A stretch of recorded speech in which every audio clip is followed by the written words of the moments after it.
Today we will be reviewing how to implement your Taboola pixel code within Google Tag Manager.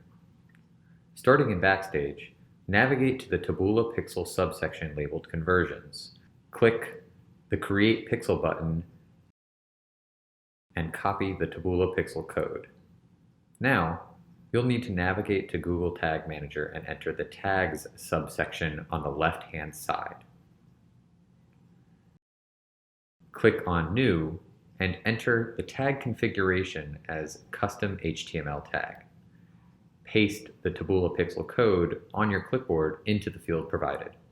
Next, in the Advanced Settings, select the tag firing option as once per page. Finally,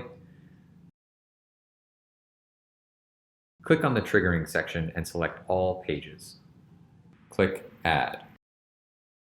Click Save in the upper right-hand corner and enter a name for this tag. For example, Taboola Pixel. Click Save. Thank you for viewing this tutorial, and feel free to contact our support team for any further assistance that you may need.